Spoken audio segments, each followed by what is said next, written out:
Russell, you're still in college, and tell us about the phases that your business has already gone Sure. through. So it started way back in high school, actually. So my freshman year of high school, I met two friends who were seniors in high school at the time.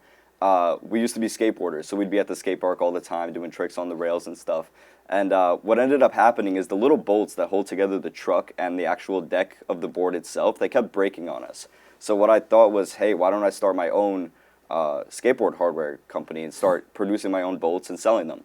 So I reached out to a company out of Long Beach, California. They were a longboarding company. They manufactured these bolts, actually. So what I asked for was, hey, can you meet these specifications? I sent them the requirements, the sizes, how many threads on each bolt, and they ended up making them for me, and I sold them.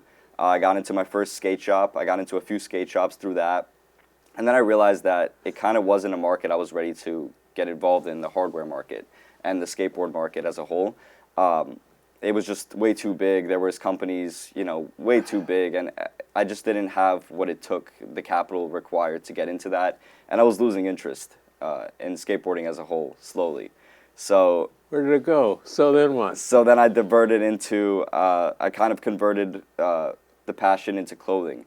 I started making T-shirts for skateboarders, and after that, I realized that I wanted to go something deeper. I wanted to have a deeper meaning for it, and then I started disco. And so the meaning behind disco is we take historical themes and concepts and kind of reintroduce them through modern fashion. Is this modernized retro photographs, or? Not necessarily. So one piece that we actually just did, it is a retro photograph from 1979, and we did modernize it. We put a little, ironic spin on it. But we do anything from taking historical concepts as far back as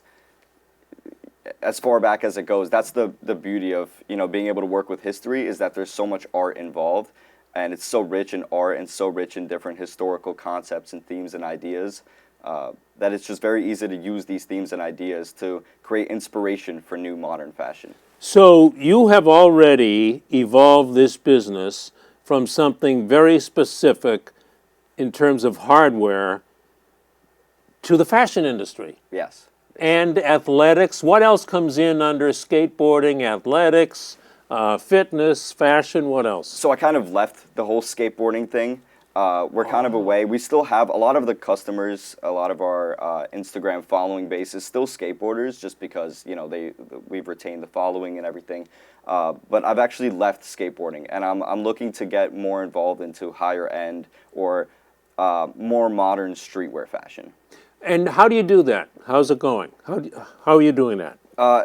I mean, it's going well so far. A lot of the things that we do to get involved in that is use influencers. I think the whole concept of social media right now, it's outgrown our minds, I feel like. So using influencers, using different campaigns to get following on Instagram and on different social medias. How do you decide which influencers to use? Well, I look for a few different things, like reputation. I want them to have a good reputation and a good follower base that will, give a good positive surrounding to our company, Disco.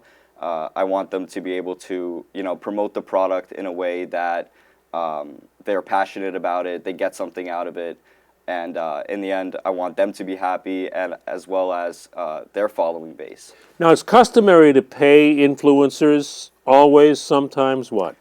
So usually they do ask for a pay. I mean, it all depends on who they are. If there's someone more known, a music group, for example, they may want to get paid for it in addition to having the clothing sent to them. They might want to get paid per post, per Instagram story, per Snapchat story, whatever it is.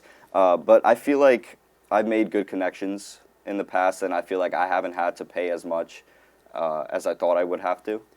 How do you, once you find someone you'd like to use as an influencer, do you just send them an email? How do you get through to their attention? Yeah, so I kind of take it case by case. So some people I'll reach out to from my personal Instagram, some people I'll reach out to from the business Instagram, and some people I'll just email. So for someone as big as, let's say, ASAP Taiwai, he's a rapper in the ASAP group. I reached out to him because we were doing a fashion show back in February, and I wanted someone to perform, someone from New York to perform. It was during New York Fashion Week, so I wanted a New York artist to perform. And he really liked the brand, he liked the company and what we stand by, so he agreed to perform for us. But him, I had to reach out to through the business email. Let's say a friend of mine or like a mutual friend who I know through a mutual friend, them maybe I'll reach out to from my personal Instagram. So I take it case by case. So you are still in college and you were an exhibitor in Fashion Week? Right. So That's Fashion pretty Week. good. Thank you. Fashion Week is kind of it's kind of just a collection of different fashion shows that go on during the week. We weren't necessarily part of another show. We did our own show, and it was a introduction to our new collection, to our new kind of view of the fashion industry. I've heard that story that smart people have told me in the past. If they were not admitted to the big tent, or they didn't have the fee to be in the big show, Yeah. they would run their own show a couple blocks down the street. Is that what you did? So, yeah, right. So I couldn't get into any of the big shows. The timeline was too short. They required a lot of capital. They required a lot from us. So what I decided is, hey, I'm just going to go to Williamsburg in Brooklyn. It's a trendy, modern area, and I'm going to do my own fashion show. How did it go? It went very well. So I actually, I sold out the venue. I didn't think that I would originally. So the way the ticket sales were coming in, I was worrying. I was starting to get worried. But we ended up selling out the venue. We had ASAP Taiwai perform, which I think was an excellent performance. And what I did was I gave the opportunity for other artists to come in and also showcase their work during our Fashion Week event. How many tickets did you sell? It was around 120 tickets. That's good. to the That's show. yeah. Wow. So you're end running the establishment to come at them from different angles. In a way, yeah. And is your product similar to other companies, or is it going to be unique in some way? You mean the companies that are involved in fashion? Yeah, your designs, your streetwear. I would say it's a little different. Yeah. The companies that are involved in these Fashion Week things are more higher end designers or fashion houses who already have established, that connection with the luxury customer. I think Disco is unique in the fact that we take inspiration from history for a lot of our designs. I think that's something that makes me stand out from the other streetwear brands. As far as streetwear brands being involved in Fashion Week, there definitely are a few, and they definitely do put their own twist to Fashion Week to make them stand out. But that's just, I couldn't get involved in the whole, main Fashion Week event with the NYFW website and everything. So I kind of took my own twist on it. Will you do it again? I would, Yeah. and I'm very excited for next February to do it again. You have a guest list now. You've got a list. Yes, sir. They'll be coming looking to you someday. Yep. What advice do you have for business owners in general, whatever industry they're in using Instagram? Instagram, it's all connected with Facebook and Snapchat Right. and Twitter now. So there's a lot of ways to connect all the networks. I think that having that connectivity and having everything integrated is super important.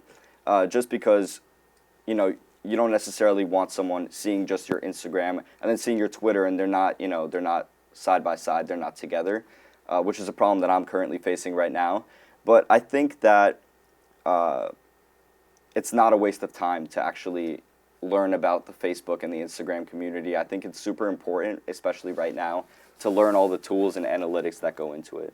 Why is it a problem for you that all your accounts are not connected? The main problem that I had when starting up is that I couldn't get the Disco handle for Twitter and Facebook. I got it for Instagram, but not Twitter and Facebook. And they're just not giving it to me.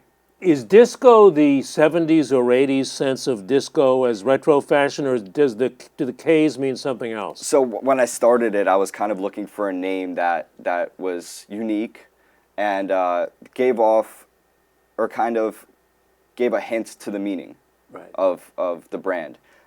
So I love disco music. I think, Okay. yeah, I think it's trendy, or for the time it was very trendy, and I feel like it's a skateboarding thing. A lot of skateboarders like to listen to disco music or put it in their videos on Instagram or YouTube, and so I just kind of took it, and I was listening to disco music one day on a trip to Costa Rica. This was way back in 2015 when I first got the name, and I decided, hey, what if I put a modern twist to it? Right. and kind of put the two Ks, and it's kind of stuck with me. Well, CO probably wasn't available anyway. Yeah, probably yeah. not, because I went through the whole process Yeah. of the U.S. Patent Trademark Office to get the logo trademarked, the LLC and everything was available. So I got the Instagram handle Disco.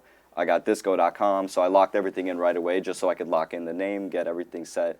But now I'm just working on getting the Facebook and Twitter handles. How do you manage to major in business and run Disco as well?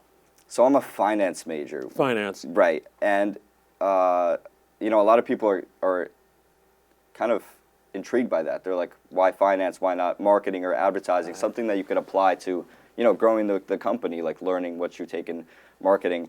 And as a business major, you're required to take core classes in school. So I'm a student at Fordham University. So we take core classes. So we take finance, accounting, marketing, an array of different classes. And what I think is super valuable is actually being a college student while running a business. Yes, it could be a burden on my time, and I always have to sacrifice something, whether it's my health or my social environment. But in the end, I think that it's very valuable for me because I apply what I learn in school and I apply it to Disco, and I take it and apply it to Disco. And conversely, I'll take what I learned from Disco and the connections I make from Disco and apply it to school. I wouldn't be surprised. We'll talk to you again someday. Thank you. Appreciate it.